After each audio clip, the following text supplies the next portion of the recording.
If you want Colts talk all year long, you're in the right place. Fires upfield into the end zone. It is caught. Jelani Woods, touchdown. He's going to fire upfield. It's broken up. Tipped and intercepted by the Colts. This is the official Colts Podcast, giving you an updated look at what's new with the Horseshoes. Colts have it. Interception. 2 seconds left, and the Colts are going to win. In the Indiana Union Construction Industry radio studio, let's get the podcast started. My favorite part about all of this is they blur us out when the intro's going, and then all of a sudden we're unblurred, and then we're just supposed to go.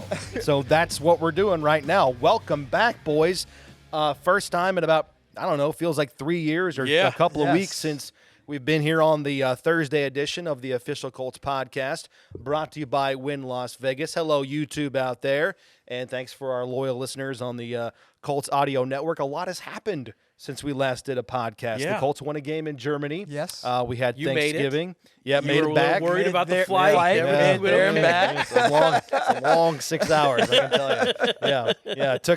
Long story short, I took the pills.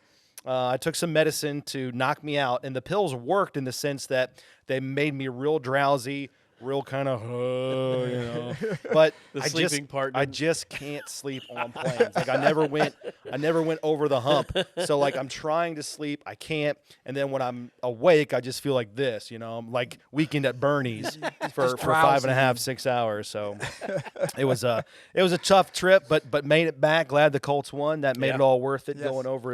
Going overseas there, and so. Here we are. The Colts are on a 3-game winning streak. They're 6-5 on the season. A lot to talk about. Ronnie Harrison is going to join us on the official Colts podcast today. Ronnie Harrison wears number 48. He's a transformed safety, now playing linebacker, made his Colts debut last week against the Tampa Bay Buccaneers, played 7 snaps, and all he did, made a game-changing interception, led to a Colts touchdown on the ensuing drive on offense. So Ronnie's going to talk to us about the whirlwind of his season, switching positions, and then, of course, showing out there at Lucas Oil Stadium against the Tampa Bay Buccaneers. But a big task at hand. It's the Colts and the Titans coming up this weekend, round number 2. The Colts won the first meeting back in early October, 23-16. So let's get to our 4-down territory, our top 4 storylines going into the game. And Bill Brooks, number 1 is life without Jonathan Taylor. The Colts found out that he had a thumb injury.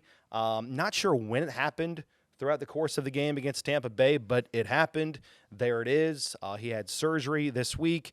Not sure what the timeline's going to be on his absence. We know it's going to be at least a couple of weeks, that according to Shane Steichen.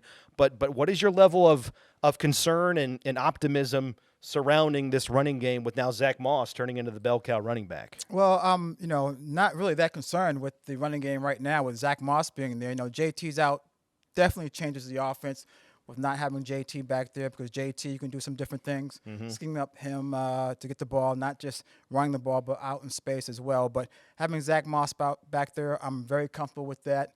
Before JT came back, Zach Moss was doing a great job. He was actually, I think up until week 6, when Zach Moss was playing, he had over 460 yards for rushing. I think he was second in the National Football League. Leading the NFL, Yes. And he had, I think, was averaging 4.8 yards per carry. So I'm not worried about Zach Moss going out there and being the bell cow and toting the load, so to speak, for the Colts running game, because I think the Colts will be in good hands with Zach Moss. No, I agree with – I think it's twofold. You're obviously worried, you're concerned because Jonathan Taylor is not just an elite running back. He is an elite player.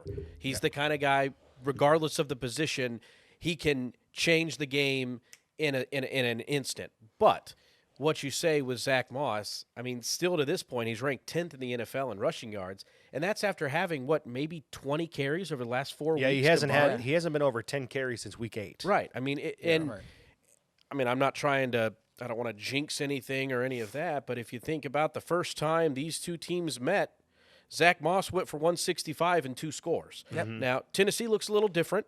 Defensively, Tierre Tart, who is their best run defender, was not on the field in that first meeting. He will be available on Sunday. So that changes a little bit of that dynamic. And also, Anthony Richardson started that game, so you had a little bit of a different flavor as the quarterback goes. But Zach Moss is a guy who – when his number has been called, he has stepped up to the bell and probably stepped up even higher than I think the expectations were. So very optimistic. Yes, you'd love to have Jonathan Taylor because I think you saw last week how dynamic they both can be. Yes. I mean, you had flashes from both where it's like, well, how do you take him off the field? And then Taylor goes out and does something like, how do you take him off the field? So when you have that, 1A, 1B in the backfield, it makes things difficult, but you're definitely optimistic with Zach Moss. You look at it last year, the last 4 games of the season, when Jonathan Taylor had that banged-up ankle and went on IR, Zach Moss in the last quarter of the season last year was over 360 yards. Yeah. So he was still among the league leaders then, and then this year missed the first game of the season.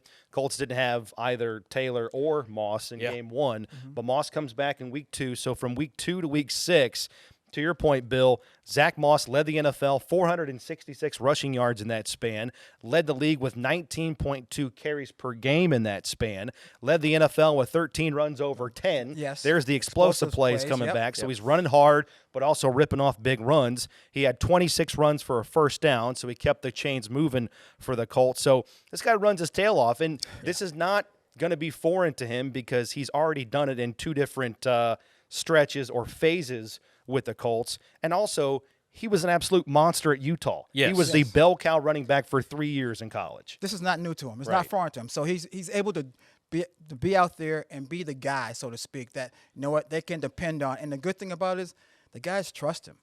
The offensive line trusts him. The quarterbacks trust him. The coaches trust him. So it's a good feeling knowing that you have someone back there that you trust and that can make the big plays when you need them. Yeah. And, Bill, I mean, you played at the highest level, and I'm sure growing up you were the guy, and then you got to the NFL, and everybody out there was the guy at one point. And for Zach Moss, you talk about that confidence level with the rest of the team. He mentioned it this week that I was a 3-year starter at Utah, so I didn't know what kind of taking that back seat role looked like. I went to Buffalo, wasn't asked to do as much, so he kind of had to learn that side of it. And then he's gotten the chance this year, so I think he's been able to kind of grasp how to prepare in both circumstances. I think that really does help you, especially moving forward. Yeah, the great thing here is we all agree, everybody out there is nodding your head. Jonathan Taylor is an elite player, like you said. Yes. He is at the very least, he's a top 5 running back in the NFL. Yeah. Well, guess what? Zach Moss is a top 15 running back 100%. in the NFL, Right. and they're both on your team, and he's fresh. Like I said, he hasn't had more than 10 carries in a game since week 8, so he should be good to go. He's relishing this opportunity. Now, obviously, we got a lot to cover here, but just wrapping up the point, like you said, the Colts gashed the Titans back in week 5. They ran for a season-high 193 yards in that game. Total offense was 429. Tennessee is not going to play the same defense. Right. They played that over front. They're going to come out and give the Colts a steady dose of what has given them trouble really the last couple of years, and that's that pinched-in defensive tackle, that bear front, that diamond front, whatever you want to call it. That's what the Colts are going to see primarily on Sunday, so they got to get that figured out. I don't think the Colts are going to run for 200 yards in this game, but they have to be good situationally running the football with Zach Moss. All right, let's go to second down. As we said, the Colts are squarely in the hunt here, right? 6-5 on a 3-game winning streak, and if the playoffs started today, the Colts would be in. They would be in the 7th spot, the last playoff berth in the AFC. They're tied with a couple of other teams. They hold the tiebreaker against the Texans. They hold the tiebreaker against the Denver Broncos. And it's a big swing game. We'll talk about that coming up on Sunday. And only one of the Colts' final 6 opponents averages 20 points per game. That would be Houston. You don't see them until Week 18. They're averaging about 24 points per game. So from the vibe that you can get, you're in the locker room, you're hearing everything, Bill. Are the Colts embracing the playoff tracking, if you will? Is that a healthy thing to do? I think they're embracing it. I mean, you have to know. You want to know because it's something that's going to help you, hopefully, going out there when you play each week. Now, I agree. Are they focused on that? No, they shouldn't be focused on that. They should be focused on the team they're playing, the upcoming team they're playing, which is the Tennessee Titans. Yeah. So they should focus on that. But it's only human nature to look and see where you're at, where you're standing at, if you're in playoff contention or not, and the games you have coming up. So I think it's only human nature. Now, when you get to coach speak, you know what?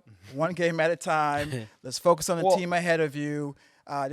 Don't worry about anything outside. Don't worry about the distractions. Just focus on the task at hand. And right now, that's the Tennessee Titans. What did you do? Did you look at that stuff? Yes, I looked at it. Of course, you look at the standings. I got there and looked at the standings to see where we were at. And, if this happens, if that happens, this is what's going to happen. But I might have looked at it on my day off. Yeah. But then after that, you put it aside and you just say, hey, you know what? That's something else. I don't want to deal with that right now. I need to get into my game plan, know what I need to do out there in the football field, and focus on that. And then once that Monday or Tuesday was over, the rest of the week was focusing on that game plan and getting ready for the game on Sunday. That's honestly what I was going to say. That's the vibe that I get is these guys, you're not necessarily drinking the Kool-Aid or reading all the clips of all that. Right. See, I think you should. I think you should read. I think you should drink all of your own Kool-Aid. If someone's going to tell you how good you are, seriously, if someone's going to tell you how good you are and how fortunate you are to be in this situation, that should boost your confidence. Right. That's my point. It should, but you have to be on guard. Sometimes you still have to play with that edge. No, you have to play with the edge. Sometimes when people are telling you how good you are, you start really believing that, and then when you start believing Plus, I like Kool-Aid. When you start believing that, you don't play with that edge. You might not play with that edge. So you want the guys to play with the edge. So you don't want them absorbing all that all at once all the time. And that's kind of where I was going. Is I think I saw a different. I'm anticipating today and tomorrow hearing different things in the locker room than what we heard, when we talked to them on Monday, and then you get a little bit of that blending over into Wednesday. I think ultimately that's when all of that stuff is real. And then you got a couple days of practice in and you're hardcore in your game plan. It kind of does go out of the window a little bit. Now, I'm with Matt. I know for me personally, I'm watching everything. I'm reading everything. I'm looking at every scenario. I'm diving into, what if the team who's sitting in 12th defeats the team who's in 5th? Because now I'm looking into percentages, and I don't understand any of it. But I'm just trying. That's what I am whopper. doing. Yeah. But I'm not playing. But I think it is one of those things that you can't avoid it because if you're trying to avoid it, when all the media comes in and they're going to talk to you about it, it's going to be there. I think it just adds an extra layer of staying engaged. Right? You're talking about professional football players. You're talking about elite athletes. I understand that. And if you're thinking, why would they need that to be motivated? You're right. They don't. But it's just an extra layer of, I'm going to come to work today, extra laser sharp focus, extra dialed in and engaged, knowing that the margin of error or the margin of screwing up in these games in the final 6, all of these games hold an enormous amount of magnitude about them. Well, I think also though to that point, all these guys play with a chip on their shoulder. They're looking for that edge, and I think one of those things that you can't overlook is before the season started, nobody thought about this team at all. You heard nothing but the pundits going, well, Anthony Richardson, they're really They weren't even talking about the Colts in Fort Wayne, dude. Yeah, it was one of those things where you're looking at this team going, well, hopefully they can see enough out of Anthony Richardson so the next bit of the future is – and you know what? A lot of those guys in the locker room, they were like, no, we've got a pretty good team here. Right. And I think now you're starting – so I think a bit of it, too, might be them going, hey, look, we tried to tell you, don't overlook us here when it was June – and July, and they're going through the, your OTA period, and nobody's giving them any credit. I think those guys are now, you're starting to see them going, hey, you know what? We thought we could be in this spot, and here we are. Also, too, it's a huge game because it's an AFC game. Yes. And that's the tiebreaker. Yes. You have all of these teams that are right around 6-5 or 5-6, just 1 or 2 wins away from inching themselves back into the parity-filled playoff mix that is the AFC. Right now, the Colts are 4-3 in the conference, 4-3 against AFC teams. And right now, they have the tiebreaker over Denver. Denver's 3-4 in the conference, and they don't play the Broncos. Yep. So continuing to win AFC games is pivotal when you're trying to, stiff-arm Denver, keep them buried behind the 7-team threshold to make the playoffs. And another good thing is you got 6 games left. 5 of them are against the AFC. Right. So you can continue to stack wins for yourself, but also hold the tiebreaker over other teams by playing well inside the conference. Yeah, definitely. Going back to actually what you were asking earlier in regards to players looking at it, it gives them a sense of urgency.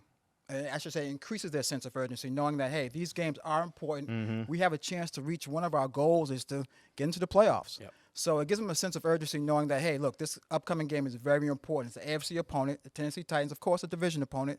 but knowing that, hey, we beat this team earlier, and they're going to come out and be ready to play. So knowing that, hey, this is what's at stake, this is what's important as far as helping us to hopefully get into the playoffs by being an AFC opponent and increasing our chances if there's a tiebreaker down the road or whatever. You want to play well today. Well, not today, but of course you want to play well Sunday. Bring it to every day. Sunday against the Titans, so that can help you hopefully get into the playoffs. All right, let's go third down. This is get after the rookie. Will Levis is now the quarterback in Tennessee. He's going to be making his 6th start of the season. He's 2-3 as a starter, hasn't thrown for over 200 yards in each of his last 3 starts. The Titans offense is kind of up and down, 16 points per game. They've been held to 17 points or less in 4 straight, but they're a wacky team. They play much better at home than they do anywhere else. They're 4-0 in games played at Nissan Stadium. 0-7 everywhere else, including a loss as they were the home team against the Baltimore Ravens in London. So with Levis, the Colts, they don't like the blitz. We know that. Under Gus Bradley, they try to get pressure, organically with the top 4, or the front 4, I should say, in terms of the pass rush. Will Levis this year, 95.9 passer rating against 4 or fewer rushers or no blitz. That's the 12th highest percentage or passer rating against no blitz situations. But the Colts haven't had to blitz a lot during this 3-game winning streak, Casey. They've got 15 sacks in the last 3 games. So how do you think this all shakes out on Sunday going up against a rookie quarterback? Yeah, that's a great question, because that's been the way it's been. I mean, you look at what this Colts front has done, and they've been able to get home without blitzing. I am anticipating a little different scheme, and just because the fact that he's a rookie, and you want to get and I look at it from a couple things. He was the 3rd string guy during camp. He was battling with Malik Willis for who's going to be the backup to Tannehill. Season starts and he's 3rd string, so he's not getting those reps. So if you look at it, he's been the starter for 6 weeks, but really it's really only 6 weeks. Yeah. Maybe you could throw in a handful of dates here and there in August, but ultimately he's still learning where he's the guy.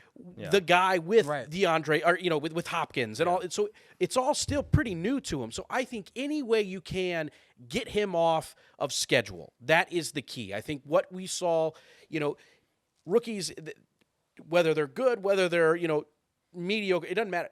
They're new to the NFL speed and all of that. So trying to speed up that process and get him off of those looks, make him have to do something off schedule, I think that is going to be key. I am anticipating them kind of attacking him the way that they attacked Bryce Young. I was going to say, the last time the Colts faced a rookie, and it went okay. Yeah, it went pretty really good. well, and that's what I'm anticipating. Now, don't get me wrong. The weapons that Tennessee has are a lot different than what the weapons are in Carolina, so you can't compare that. But I do think that the Colts are going to attack this game very similar to what they did with Bryce Young. And Tennessee's offensive line, it's been a struggle. I mean, they benched their left tackle last week. I know he had some concussion symptoms, but he was cleared and still benched. So they're working through some stuff on that offensive line. And the way this defensive front has played lately, I'm assuming they're licking their chops. They're ready to go. Yeah, I would say blitz him. I would say not all the time, of course. I agree with you, Casey, but I would say if I was the coordinator, I'd be run out of here real quick because I'd be blitzing almost every play. I would say just go get him. give him some different looks. He hasn't seen everything in the National Football League. Yeah. He's still trying to learn, as you said, Casey. He's still trying to get up to speed and the things that happen in the National Football League game by game. So give him some different looks, confuse him, make him hold on to the ball a little bit longer. Maybe sometimes bring some guys to put some pressure on him. And, just hopefully make him think back there. When you have him thinking back there, then to me, I think that's a problem for any quarterback back there. If he has to think too much back there and he's going to hold the ball, and then hopefully you can get to him as the guy's been getting to him, quarterbacks earlier in the year. And like I said, we haven't had the blitz, but you know what? I think for a young guy, confusing him back there will help out a lot. And the great thing is, it's not just DeForest Buckner. It's Samson Ebukam. Daiwa Dangbo's having just an enormous season already, a career-high 6.5 sacks. Mm-hmm. The Colts have 4 players with at least 5 sacks on the season. They're one of 3 teams in the NFL to say that. The last time the Colts had at least 4 sacks in 3 straight games, Joe Wrights was still trying to slow down some of those guys. That was 2014. No disrespect, Joe. All right, but that was a long year in practice for you, pal. He'd tell you the same. So the Colts, they're on pace for 55 sacks on the season. That would be an Indianapolis Colts record since they moved to town. And like you said, their offensive line, it's in flux. Yep. All right, that's a nice way to put it. Yeah, A little nice. transition. They benched Andre Dillard and they put him, or I should say replaced him with Jalen Duncan, who made his first career start last Sunday. So could be a feast, post-Thanksgiving feast for the Colts pass rush. Let's hope that's the case. All right, 4th down. This is the one that's a little bit more concerning, or the most concerning for me. I'm interested in your guys' thoughts here. 4th down is stop the rush defense bleeding, because life without Grover Stewart, it's been hard, and they got one more game without him.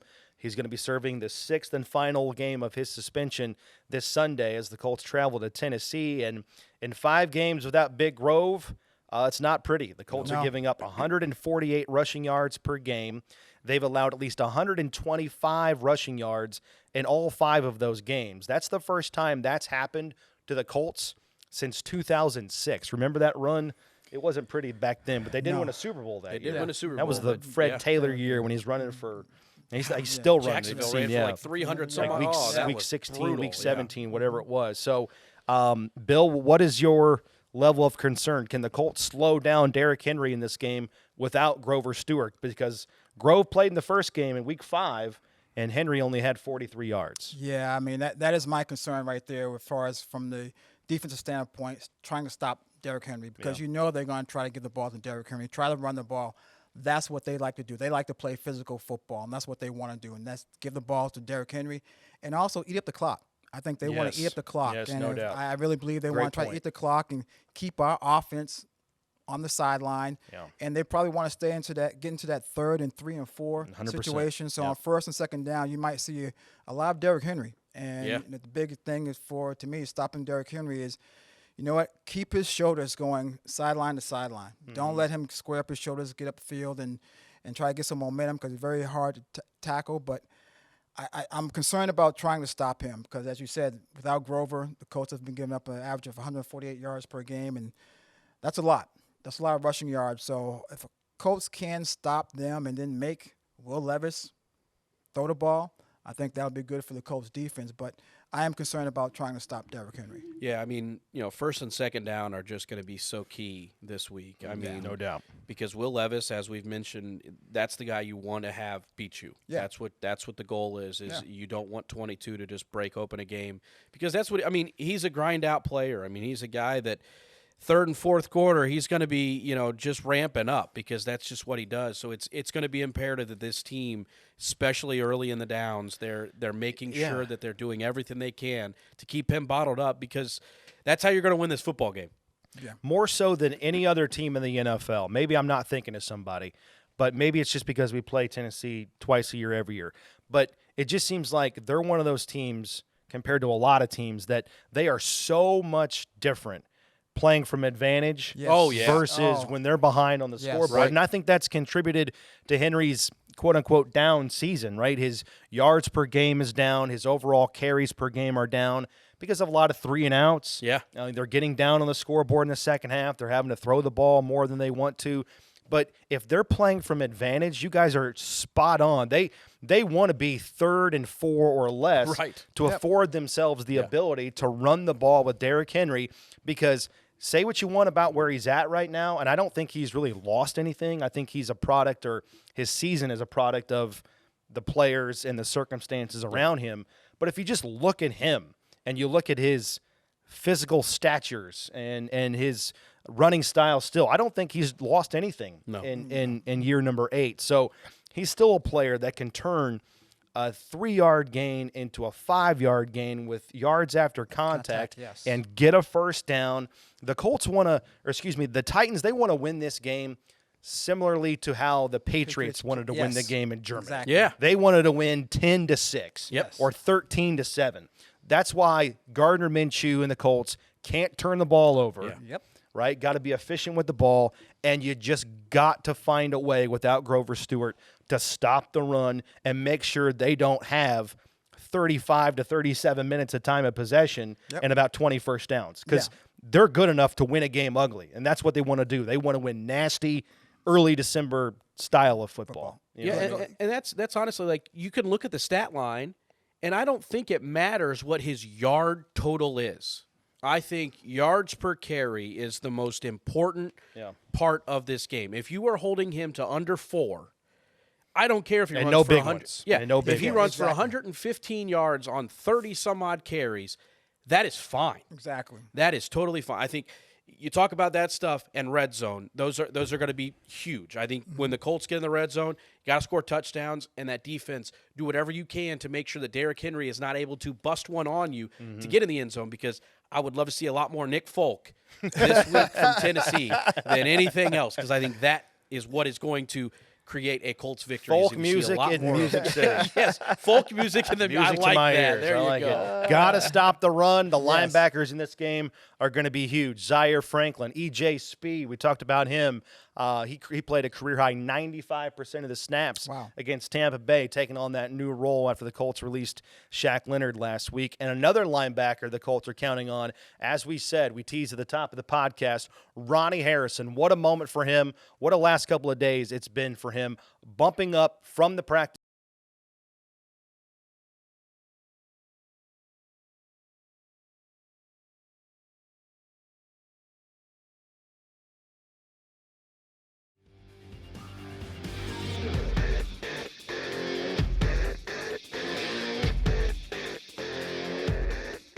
Joining us in studio now, linebacker for the Indianapolis Colts. He wears number 48. He's not a safety. He's now a linebacker in the NFL here with the Colts. Fresh off his first game with Indianapolis, stepped in front of that pass from Baker Mayfield, picked it off. It was a game-changing play. Huge part of that game for the Colts win against the Tampa Bay Buccaneers. Ronnie Harrison is with us. Ronnie, thanks so much for the time, sir. Welcome to the podcast. Thank you for having me. Absolutely. So let's talk about that play. Again, for those that don't know your story, we'll get into it. You're a former safety, now playing linebacker. Your first time playing that position switch. First game, you step in front of that pass. What did you see, and were you licking your chops when the ball's coming your way right there? Oh, yes, sir.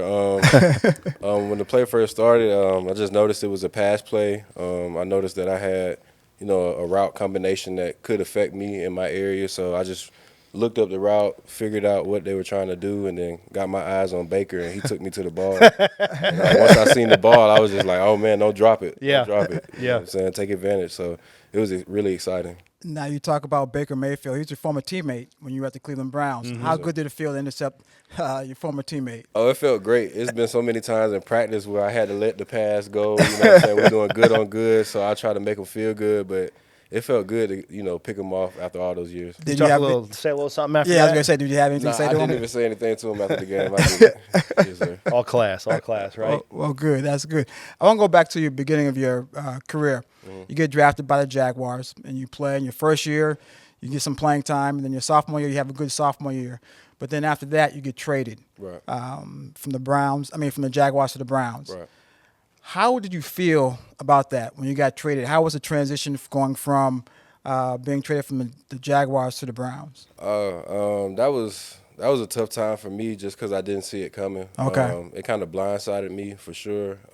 Like you said, I had two good, pretty solid seasons, with the Jaguars. So I felt like I was headed in the right direction to solidify myself as, one of the guys. But, the trade happened, and it kind of made me think a little bit, about my play and what kind of guy I am. But at the same time, I was fired up to be on a new team, and try to show them what I could bring to the team. So I just took it and ran with it. Well, fast forward a little bit. You were a free agent this past off season, and you're kind of just hoping and waiting around. And I know you were getting a little frustrated that your phone is not ringing more than what it was there. And then finally, in the month of August, the Colts give you a call. Right. You get a call from that 317 area code. Yes, sir. Chris Ballard or whomever is on the other end of that line, and they say, "Hey, we want you to come in and play, but instead of playing safety, we want you to play linebacker." Right. Like how did you react to that? When I first got the news about the linebacker switch, it was kind of,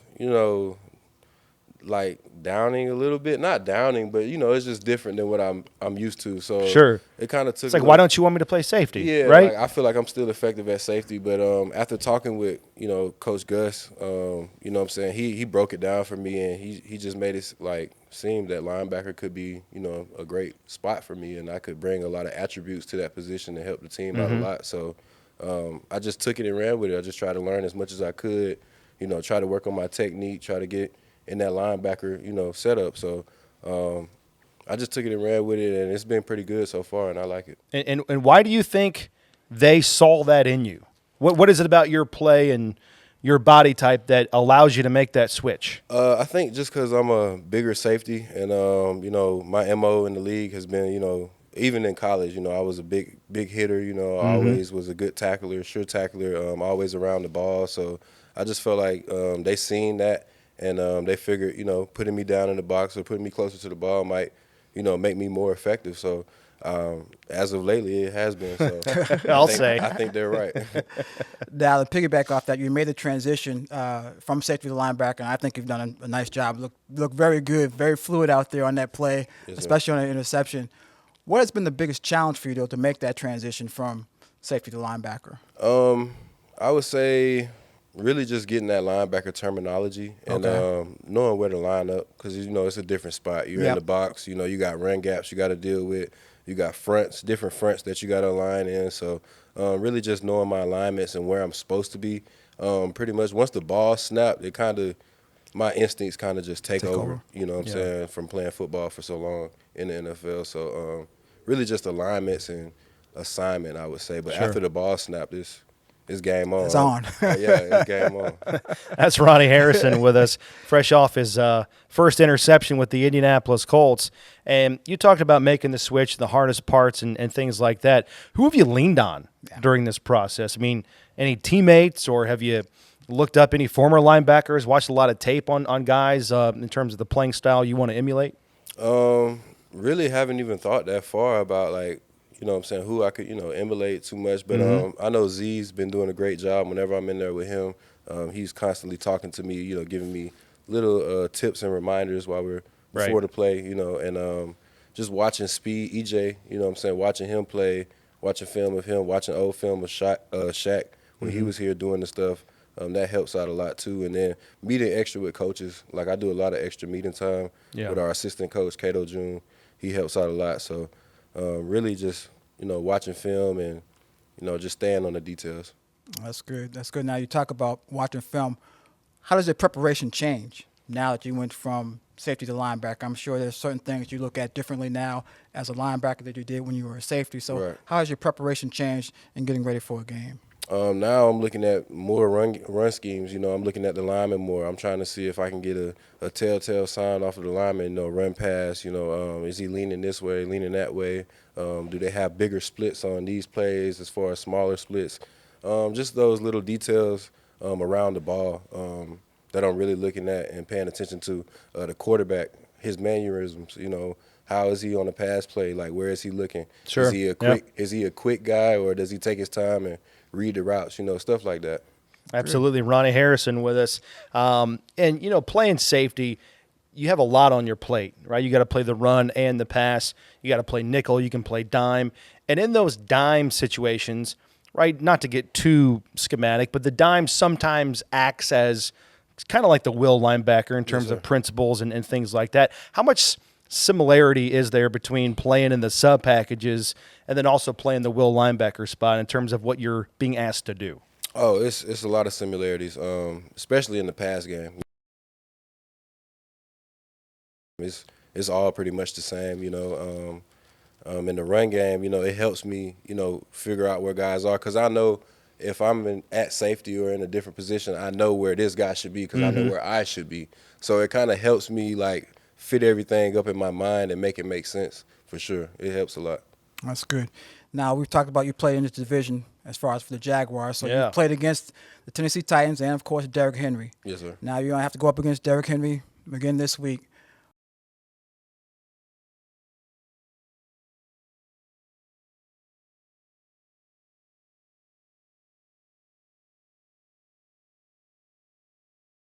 that everybody knows about. So You don't want to feel that. Yeah, you don't want to feel that stiff arm. So we've just been preaching, everybody getting to the ball, physicality,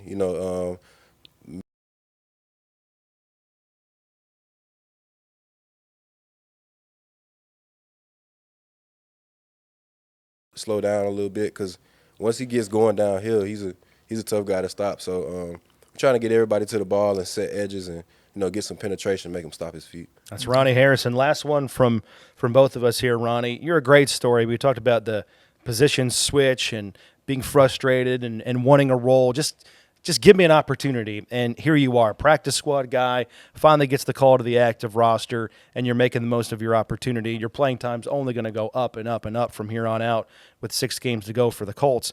But I read this about you and was floored. I mean, this summer, while you were waiting on that next opportunity, you went back to school. Yes, sir. You went back to Alabama, finished up your degree in business administration. That's awesome. Why was that so important to you? It's been important to me. My mom has always preached academics, growing up. She loved that I could play football, but she was more on school. Like, if my schoolwork wasn't done, she could care less about sports. So she's always been on me. When I left early to declare for the league, she told me that she wanted me to go back. So I've been constantly trying to work, each year in the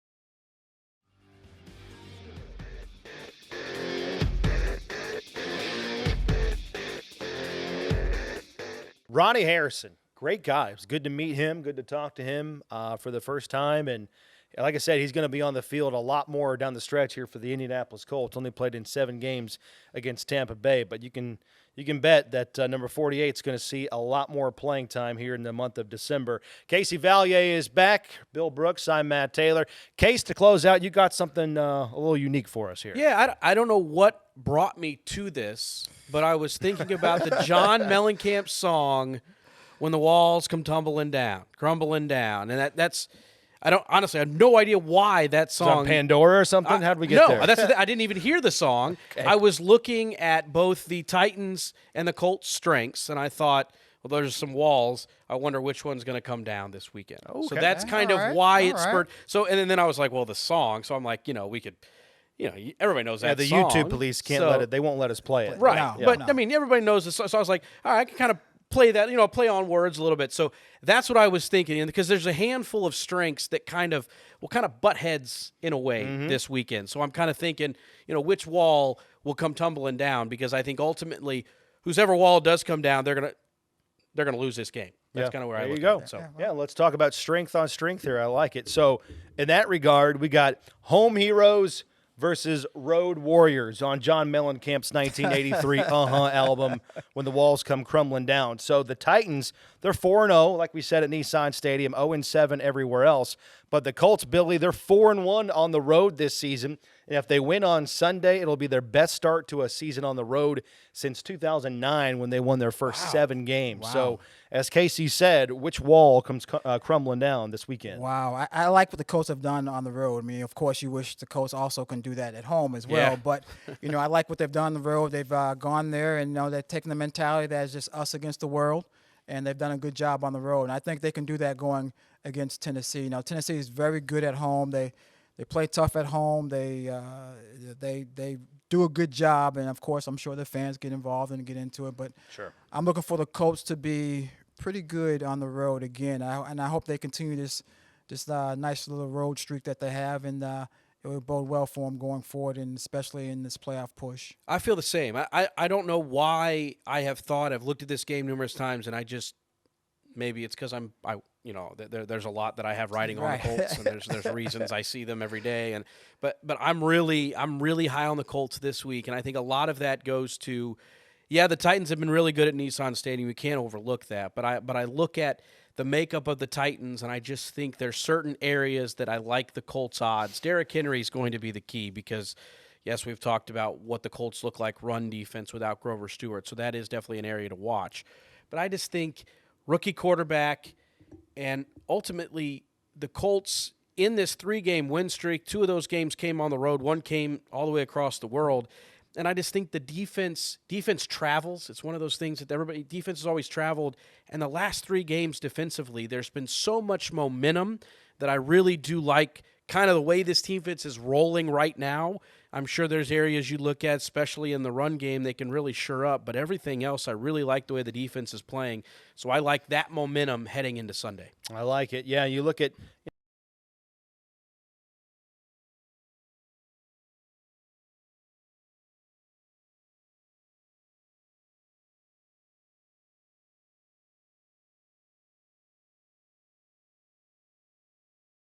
meanwhile, their offense has scored 8 touchdowns out of 11 red zone trips at home. Everywhere else, they're abysmal inside the 20-yard line. And they've played 5 of their 7 games away from Nashville against teams that would be in the playoffs. So they're playing stiff competition on the road, so they're taking care of business at home. All right, let's talk about the red zone battles. The Colts rank 8th in the NFL in red zone offense, converting touchdowns about 60% of the time. And they've been really good in this 3-game winning streak. They're 10 for 15 inside the red zone during this 3-game heater here, scoring touchdowns inside the red zone.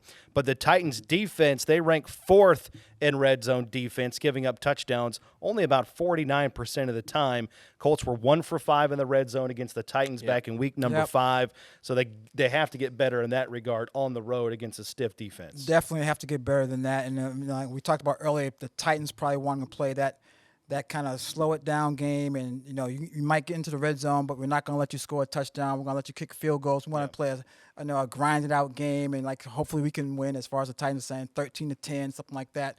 But this is where I think the Colts really need to step up in the game, is in the red zone. When you get in the red zone, you have to score some touchdowns. You just have to get some touchdowns. Put pressure on you. As you mentioned earlier, Mate, is that they don't play well when they're playing from behind. Mm-hmm. They like to play with a lead and with an advantage.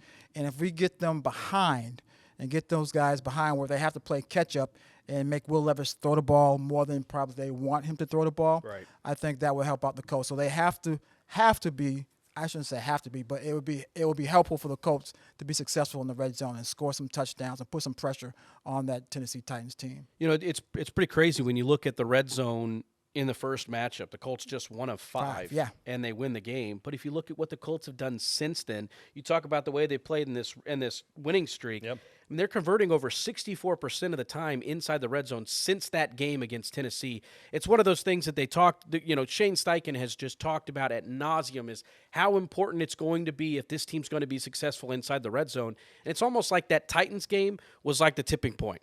All right, guys, we have not been good enough. This is where it stops, and it's almost like the team has kind of taken that on, and we've really seen a really good push in the last handful of weeks in the red zone. I think that is – I talked about it earlier. I want to see a lot of Nick Folk, and for the Colts, I love Matt Gay. I want to see him converting a lot of PATs. That's what I want to see this week. Exactly. I don't want to see you settling for field goals, because I think ultimately we talk about getting them behind. Playing from behind is where Tennessee doesn't want to play. It's almost like they don't even know how to do it. Right. So that's why it's so important to be scoring touchdowns. And they may be very few and little to come because of the way this game is going to be. So if you get to the red zone twice, you need to convert on both of those times. So I think red zone is going to be huge. And you look at what Tampa Bay was heading into last week, one of the best red zone teams. The Colts are 2 of 3 last week. Very, very productive. Yeah. I anticipate it being the same again this week. And that I think red zone and that and keeping Derrick Henry out of the end zone. I don't care if he runs for 175 yards. I don't want to see him scoring touchdowns. I don't want to see I want to see a lot of Nick Folk and the Colts scoring touchdowns. That's right. And the Colts they've shown they've been really creative inside the red zone with Shane Steichen. Yes. I think that's the difference where he has shown up the most, the creativity and the innovation inside the 20-yard line. Even without Anthony Richardson, Gardner Minshew rolling out, you're running the Wildcat. Giving a little shimmy when he gets Minshew's in. got 3 rushing touchdowns inside the red area. The tight ends are getting involved. Pittman winning his matchups inside the 20-yard line, scheming things up when the game is on the line and the field is shrunk. That's where your best players have to shine, and that's what they've done so far.